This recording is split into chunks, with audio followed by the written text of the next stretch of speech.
Check out Lux Life Discovered on Facebook and Instagram and on 30a.tv. See you next time on Lux Life Discovered.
You're listening to the Lux Life Discovered podcast, where we talk with people who are living a lifestyle that reflects their passion, because we believe everyone should be living their best life, their Lux Life. The show is hosted by Rick Steiner with Steiner Event Group, a premier national event planning company, and co-hosted by Shannon Richmond, the Vice President of the Panama City Beach Chamber of Commerce. If you are watching on YouTube, be sure to hit the subscribe button and the bell to get notifications of future episodes. The show is produced by 30A Media and is broadcast on your favorite podcast outlets, as well as YouTube, Roku TV, Amazon Fire TVs, and other major brand smart TVs. 2, 1, over to you, Rick.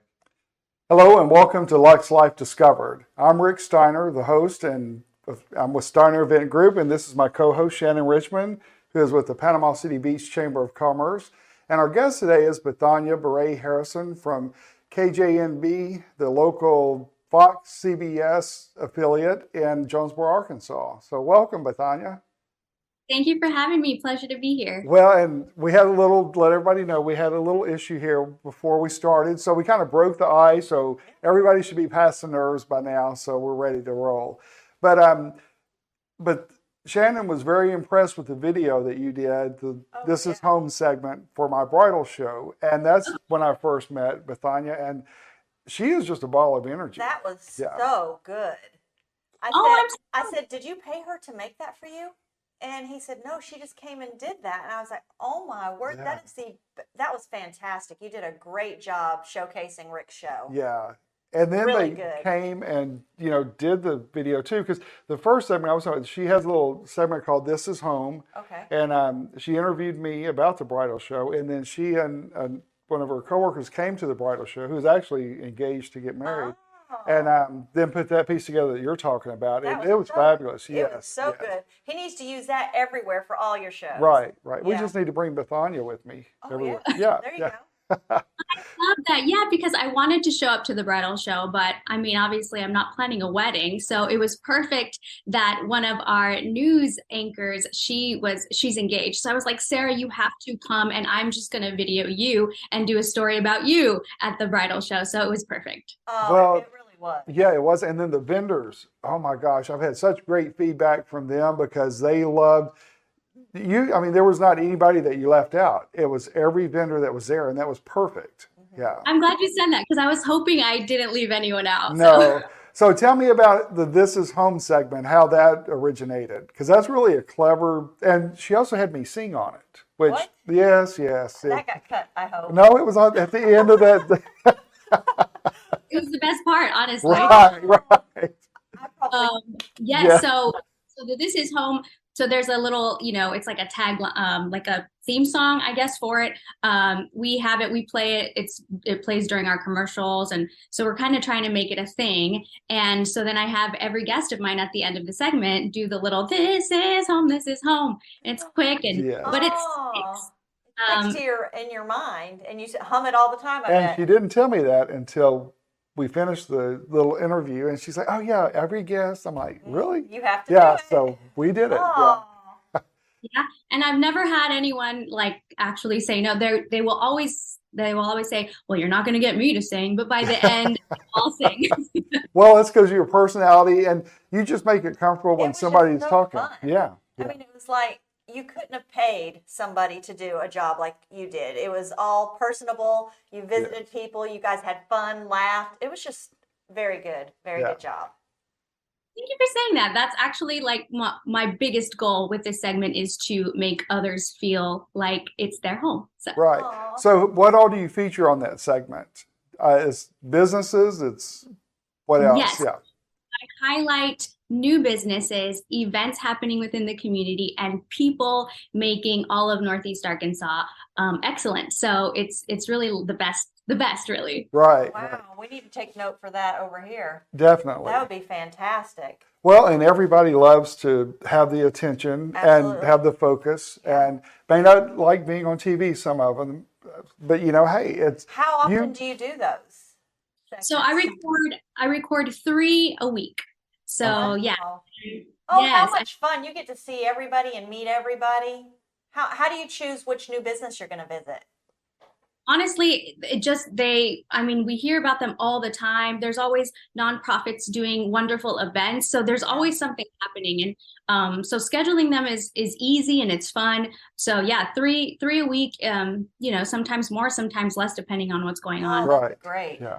We actually were connected through a mutual friend, Sandy Morales, who owns Sandy's Catering, Mexican Bakery and Catering in Jonesboro. And Sandy is just a go-getter. She's probably one of the top caterers in Northeast Arkansas right now, and a super person. Was that the one with all the food? Yes. Sandy goes above and beyond, and her food is as delicious as it looks. So we'll shout out to Sandy there. But that's how we were connected. Oh, yeah. I get it. So, okay. That's awesome. Yeah. Now you have to do it all the time. True. And I need to bring Sandy with me everywhere I go. Yeah, you do. Yeah. So, but, you've been doing this since the pandemic you started. So you were in fact, yesterday, I did not know until your text that you're not a news anchor background. And I did not realize that. So, not at all. Yeah, I don't really come from television whatsoever. It's actually only been 6 months since I started. Oh, you would have never known that. Yeah. Wow. So 6 months ago, actually, I started this position, and it's been wonderful. I have my segment. I also do Spanish news. So it's very little. We do a 2-minute Spanish news segment per week. And so that's actually how I started with the TV station. But yeah, I have a segment, and then I also sell digital marketing here. Okay. Wow, how fun. So then the other part that you brought up in your text yesterday, after you had me sing on your show, you have an opera background. And if I'd known that, I would have kept my mouth shut for sure.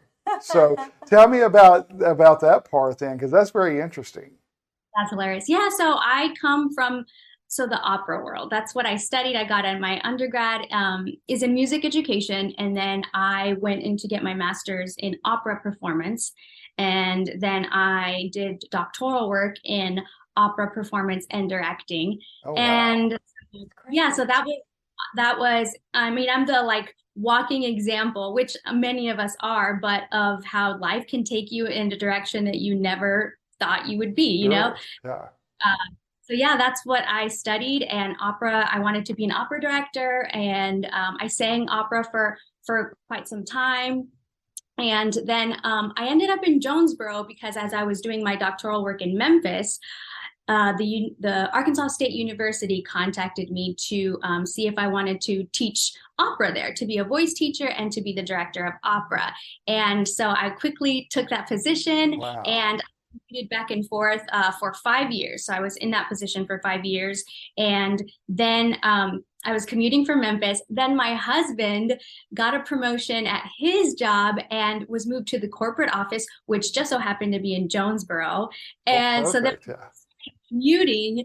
And then we were like, this is so dumb. But we loved living in downtown Memphis, but was commuting every day, and we're just like, we should just move to Jonesboro. We both work there. So that happened. But then funny enough, I left Arkansas State to go to Opera Memphis. So then I worked at Opera Memphis for some time, and I commuted back to Memphis. Oh, wow. And then the pandemic happened, and I had a baby. I had a baby during quarantine, and everything just everything's just shifted. And while I was at Opera Memphis, I was still working from home, but I had a baby. And, for me, having a child kind of shifted my priorities a little bit. And I was like, I don't know how much I can do all of this commuting and opera. Opera takes a lot of time because there's a lot of performances. And during the week, during tech week, especially like the week of the performance, it's like nonstop and you don't really see family. And so, as everything, I was kind of thinking I wanted to spend more time with my son as he was little. I was just looking for something local, and this just came up, and I was like, you know what, I'm gonna do it. So, well, I think that's great because, like you said, and I put in my text, I love people that have stories where life events kind of take them in directions they never thought they would. Like this podcast, for example, I told Shannon that there needed to be a podcast to highlight all of the talent in this area because there's so many talented people all along the Gulf Coast. And then we've expanded, now that we're part of 38 TV, to a lot of my contacts out west and then Arkansas. And so it's been fun to have people on, but I would have never thought about doing this on my own. You know, it's like I made the mistake of telling her, and then this is what happened. So, but it's been fun, and I love that. And so your story, when you sent me that or sent that text yesterday, I was like, I had no clue, because you're such a natural at what you do, and with your segment, you just relate to people, and that personality and smile, it just draws you in. So I can see where people feel totally comfortable, you know, around you. Yeah. Well, I think that the beauty is that what this position has made me realize is that I was following my passion with opera, but it wasn't actually opera, the art form of opera, that was the passion. It was just that I loved the connection to people that I got and serving other people through my art, through the art form that I chose. And that just so happened to be the art form that I fell in love with. But I think that the actual, you know, underlying passion was just connecting with people and serving people. And so the fact that I still get to do that with this segment, it's just, you know, it fulfills me just as much. Sure. Aww. So then back to the opera part. So that's one of the hardest areas of music, I would imagine, that there is. So how did you have any family members that were in opera, that sang opera or anything? Not at all. So Oh, really? So, okay. I was born in Mexico, actually. And so I kind of grew up with a lot of, you know, traditional Mexican music and never exposed to classical music whatsoever. So it wasn't until I was in school, like middle school, high school, I started being exposed to that. But I went to college and I went to my first opera. And that's when I kind of was like, yep, this is what I want to Really? do. Wow. Like gripped me from the very beginning. And I was like, I'm going to do this. So I did. Oh, that's awesome. I just can't imagine. Yeah. No. So good. You know, when I was 15, I did a tour of Mexico, and we went to a Mexican folklore opera, and I just hadn't thought about this in years, and it was absolutely one of the most beautiful events that I've been to. It was just magical, and I've forgotten all about that. But now that you said that, I remember at 15 just being totally, didn't understand a lot of it, but just being totally drawn in to that performance. So yeah. That's So awesome. now you know how she was drawn in. Yeah, It yeah. just got her, gripped her. Except good. she can sing, and I just like hummed. Yes. It was a good thing that I could say, because if that would have been bad. Well, so what do you plan to do with the This Is Home segment? Like, what do you see any anything you want to build it to be more, or keep it on the same format? I can't believe it's only been 6 months. That blows my mind. know. Yeah. So No. So there was a young woman who had this position before, and she moved to a bigger market. And so she started the This Is Home segment, and I thought it was brilliant. And so just kind of kept that going. I love what it is now. I actually haven't thought about how I would expand it, but I think right now there's just so much to highlight, and the more I can do that, the better, you know? yeah. Well, there's so many, like you said, so many great businesses, people in Northeast Arkansas, and that covers a huge area, because Northeast Arkansas pulls, like Jonesboro, for example, pulls from like the Boot Heel of Missouri, so much of, Eastern Arkansas, Western Arkansas, or areas west of Jonesboro, also the Memphis area. So it's a huge draw for the local Yes, area. you probably don't have any trouble finding something to go and talk about or record. Exactly. There's just even, because it's all of Northeast Arkansas, and I feel like I've barely, left Jonesboro. So there's so Right. much stuff. Oh, Yeah. that's awesome. I need to take her recording, send it to one of our studios here, and say we need this. Yeah. Oh, That'd yeah, be definitely. awesome. Yeah. What a great addition that would be. Sorry about that. Mine fell out a minute ago. Okay. Sorry about that. We'll make sure Paul edits that. Yeah. I'm so little, so I don't even know what happened. Okay. Good. Nothing happened. Yeah. So what do you do in your spare time? What do you like to do? Ooh, great question. So I love to salsa dance. That's a big thing that I love to do. Does your husband love it as well? Not as much. That's great. I wish he did. He loves to golf. So I don't love to golf, but yeah, I love salsa dancing. I mean, I'm really introverted, as Oh, I can funny. tell. Yeah. Yeah. I mean, I really am. I'm very good. So that's a beautiful thing is that it's funny because I don't have any television experience and I don't have any television background, See. but having opera, performance background, it's basically like the same thing, you just have to turn it on. So like being in front of a bunch of people, just having one camera in front of me is way easier to me so also like making others feel comfortable when they're with me. That's something that I've always struggled with. And I know how to help Right. people. I know when that adrenaline is rushing, how to help them like reel it back and like slow down and all of that and doing just like scene work. So that's just like really, I don't know how I got to talking about this. I don't feel like I answered your question. I'm so sorry. No, yeah, No, you you are. did. Yeah, You are. yeah. Which was? What do you like to do when you like to salsa dance? Yes, I'm so sorry. Yes, so I do like to.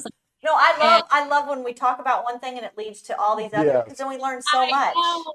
But yeah, what I was getting to was that I'm good at putting it on, but I'm a very introverted or extroverted introvert. So Right. on my spare time, I love to chill out and read and watch some reality TV and just chill with my son. My son is number one, so just spending time with him is the best. Oh, how old is your son now?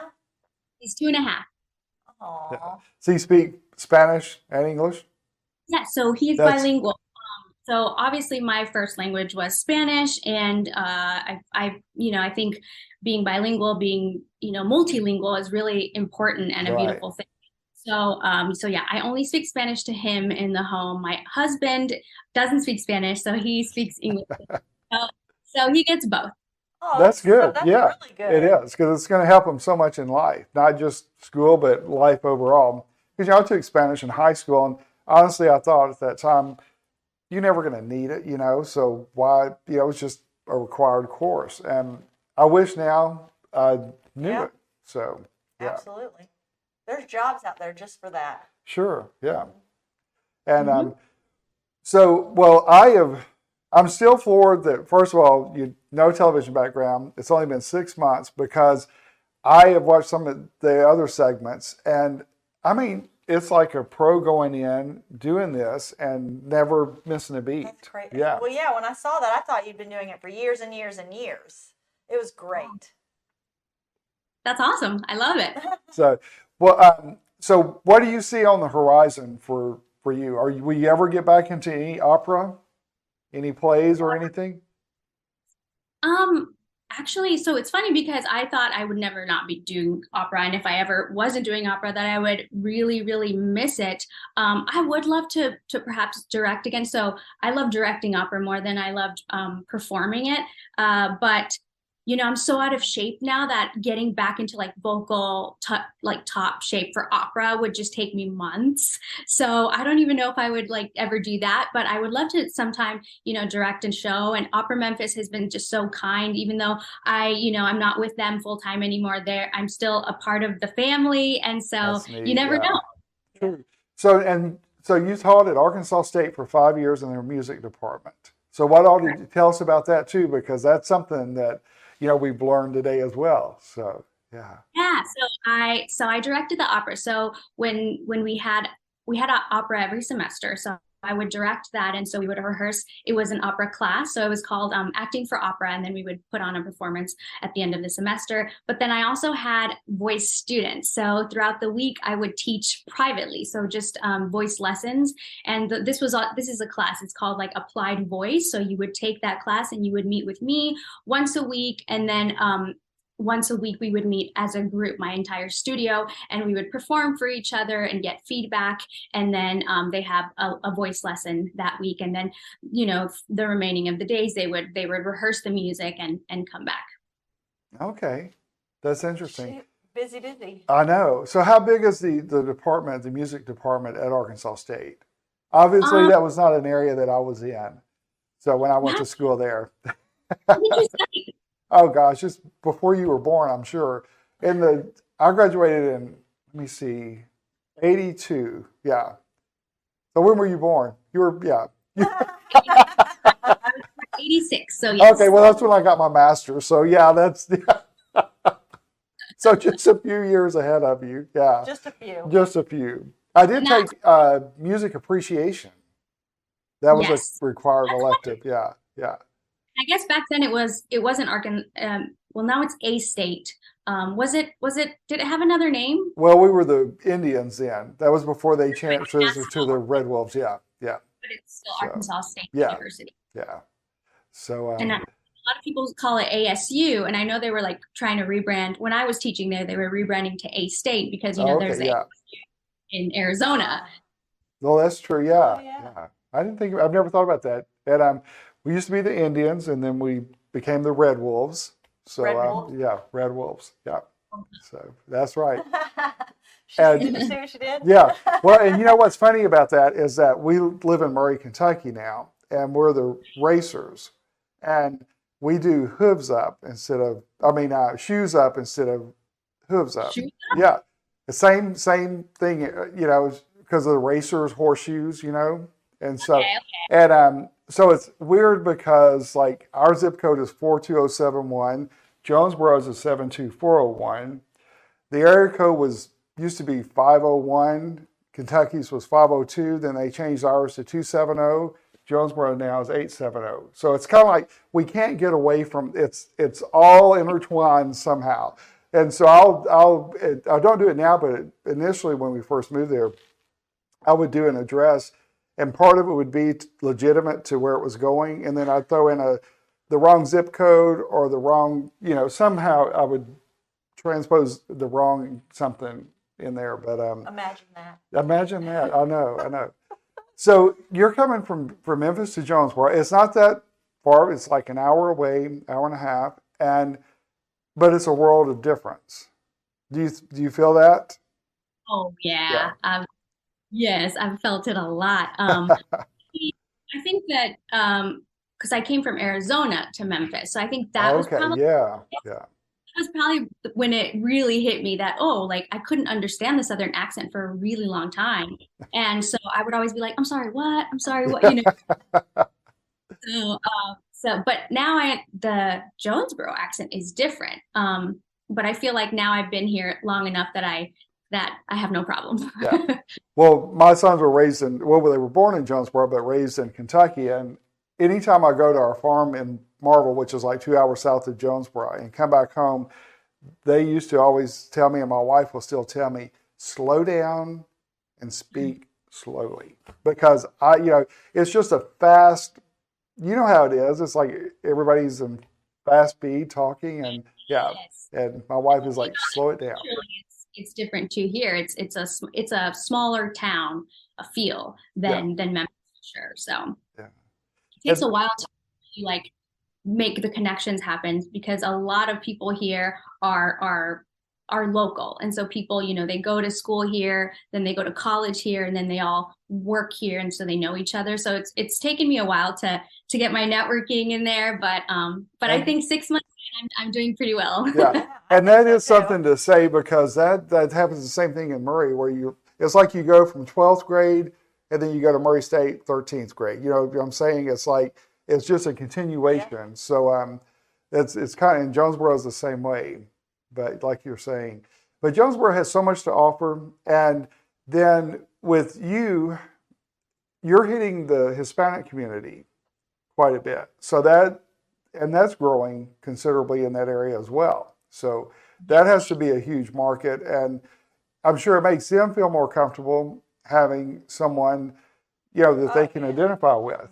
So yeah, and that I do have to say, that's one of my biggest passions is really connecting with the Spanish language audience, and all the Hispanic community in the city. So I'm glad that we do the Spanish news, and I'm glad it's available. So I wish more of them watched it, but you know, it's hard because a lot of people, they don't think it's Fox or CBS, you know, it's just English. Right. You get a little bit of Spanish news. So, Well, I think it's neat. Yeah. I think it's neat too. Yeah. Well, and then you have the bubbly personality to go along with it. That's important.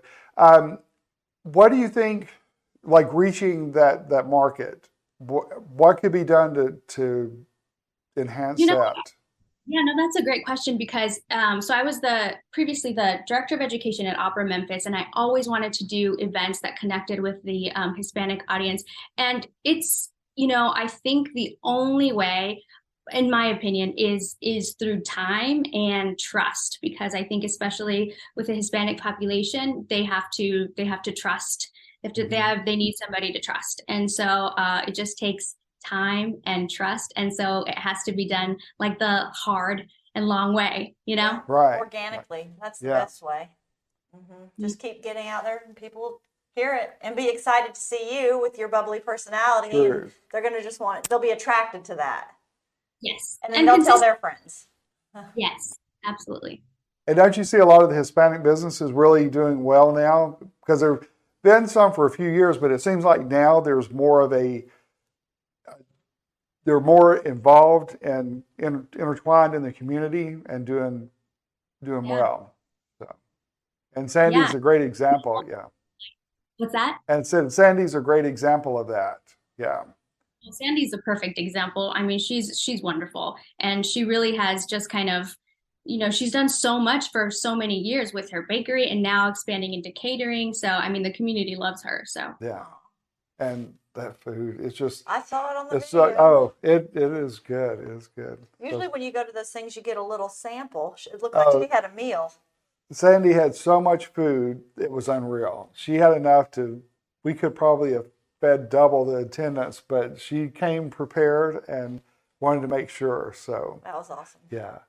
And I do have to give a shout out to, even though they're not in Jonesboro, my parents have also a Mexican restaurant in New Mexico.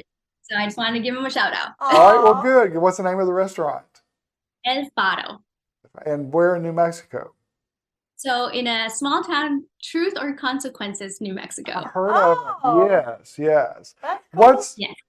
How big of a place is that? Because I've heard of it, but I've never been there or anything. But it's not a huge town, is it? Yeah. Very, very, very small. So I couldn't tell you the population, but I graduated with like 100 people. So so it's a really small town, but they have really great hot springs there. Okay. Well, we may have to do a remote. Hey, I would love that. Yeah. Truth or Consequences, New Mexico. It's Santa Fe, and Santa Fe is beautiful. Yeah. Well, good. This was awesome. I really enjoyed talking with you. I Thank learned you a lot. Yeah, absolutely. Well, good. And thank you. And I appreciate you taking the time to be on with us today. So thank you for joining us on Lux Life Discovered. We look forward to seeing you on our next podcast, and we will see you soon. Thank you. Bye-bye. Hey, are we through? Bethania? Check out Lux Life Discovered on Facebook and Instagram and on 30a.tv. See you next time on Lux Life Discovered.